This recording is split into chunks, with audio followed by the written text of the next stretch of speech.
ආයිබෝන් කියලා පිළිගන්නවා අදත් ඔයාමගේ YouTube channel එකට. ඉතින් හරි අදත් ගෙනත් තියෙන ඕලන ගොඩක් වටිනා වීඩියෝ එකක් මගේ වටින වීඩියෝ ඉස්සරහටත් බලන්න ඕන නම් YouTube channel එක subscribe කරලා එකතු වෙන්න කියන ගාම අද වීඩියෝ මොකක්ද කියලා මම ඔයාලට කියන්නම්. අද වීඩියෝ වලට ගෙනත් තියෙන 2024 කොරියන් විභාගයේ cut off දුන්නාද කියලා තමයි වීඩියෝ එක ගාලා තියෙන්නේ. ඉතින් මොකද මෙහෙම වීඩියෝ එකක් ගේන්න ලොකුම හේතුව ගොඩක් කට්ටිය මගෙන් මේ වෙනකොට අහන දෙයක් තමයි අයියේ 2024 කොරියන් exam එක දීලාද මෙන්න මේ ගාන cut off මෙන්න මේ ගාන cut off කියලා ගොඩක් කට්ටිය කියනවා කියලා ගොඩක් කට්ටිය මට කිව්වා. ඉතින් ඒක නිසා මට හිතුණා වීඩියෝ එකක් ගන්න ඔයගොල්ලන්ව දැනුවත් කරන එක හොඳයි කියලා. ඉතින් SLBF එකනුත් දාලා තියෙන පෝස්ට් එකක්. ඉතින් ඒක ගැනත් ගොඩක් කට්ටිය මගෙන් ඇහුවා ඒක 2024 දෙවෙනි කාණ්ඩයට අදාළ දෙයක්ද අයියේ කියලා. ඉතින් ඒ පිළිබඳවත් මේ වීඩියෝ එක ඉස්සරහට ඔයගොල්ලන්ව දැනුවත් කිරීම කරනවා. වීඩියෝ යන හැලේ පොඩි දෙයක් මතක් කරනවා. අනිවාර්යයෙන්ම මේ වීඩියෝ ලයික් එකක් දාලා යන්න මතක් කරන්න එපා. මොකද අද ලයික් එකෙන් තමයි මේ වීඩියෝ එක වෙන කෙනෙක්ට පෙන්වන්නේ. එනයන් අපි අද වීඩියෝ එකට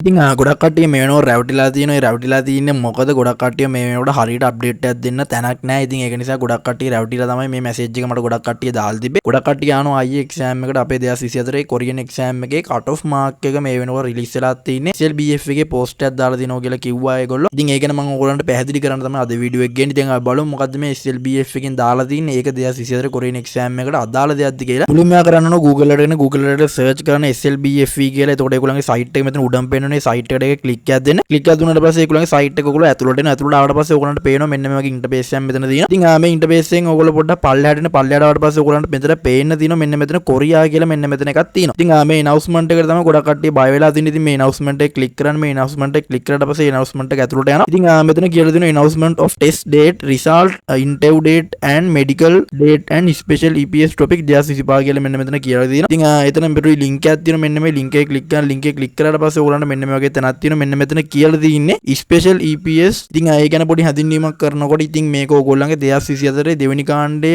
අයට මේක දාලා වෙන්නේ නැහැ. ස්පෙෂල් එක්සෑම් එකක් තිබ්බා. ඉතින් මේ ස්පෙෂල් එක්සෑම් එක තියලා ඒගොල්ලන්ගේ මේ රිසල්ට් තමයි මේ වෙනකොට නිකුත් කරලා තියෙන්නේ කියලා මෙතන දාලා තියෙන්නේ. ඉතින් ඒක ඕගොල්ලන්ට අදාළ වෙන දෙයක් නෙමෙයි. 2024 කොරියන් එක්සෑම් එකේ දෙවෙනි කාණ්ඩේ කට්ටියට ඉතින් ගොඩක් කට්ටිය මගෙන් අහපු දෙයක් තමයි කට් ඔෆ් මාක් නිකුත් කරපු කතාවක් SLBF එකේ දාලා තියෙනවා කියලා. ඉතින් ගොඩක් කට්ටිය මගෙන් ඇහුවා අයියේ මොකද්ද ඒ ගැන වීඩියෝ එකක් ගෙනලා අපුව දැනුවත් කරන්නොක් කියලා. ඉතින් ඒක නිසා තමයි මට හිතුනේ මේ වීඩියෝ එක ගැන ඔයගොල්ලන්ව දැනුවත් කරන්න. ඉතින් මේ ස්පෙෂල් එක්සෑම් එකේ ලියපු විශේෂ පරීක්ෂණයේ ලියපු EPS topic මේ වෙනකොට මට වාර්තා ලැබිලා තියෙනවා කට් ඔෆ් මාක් එක 150යි කියලා. ඉතින් සමත් ඔක්කොටම කන්ග්‍රැචුලේෂන් කියලා කියන ඉක්මනටම සීන දේශයට ආයෙමත් ඕගොල්ලන්ට එන්න ශක්තිධාරී වාසනාව ලැබෙන්න ඕන කියලා මම මේ වීඩියෝ එකේදී අන්තිමේදී කියන ගමන්ම මම හිතුණා මේ වීඩියෝ එක මොනවාරි දෙයක් ඔය ඉගෙන ගන්න ඇති කියලා. මේ වීඩියෝ එක මොනවාරි දෙයක් ගත්ත නම් අනිවාර්යෙන් මේ වීඩියෝ ලයික් එකක් දාලා නමතක් කරන්න එපා. මොකද අද ලයික් එකෙන් තමයි මේ වීඩියෝ එක වෙන කෙනෙක්ට පෙන්නන්නේ. මේ වගේ අප්ඩේට් ඉස්සරහට බලා ගන්න ඕන නම් YouTube channel එක subscribe කරලා YouTube channel එකත් එක්ක එකතු වෙලා ඉන්න කියන ගමන්ම අතට වීඩියෝ ඉවර කරනවා. හැමෝටම පුදු සරණයි. හීනනුන් වැඩ කරන මගෙන් ඔක්කොටම තුරන්න හරියන්න ඕනේ.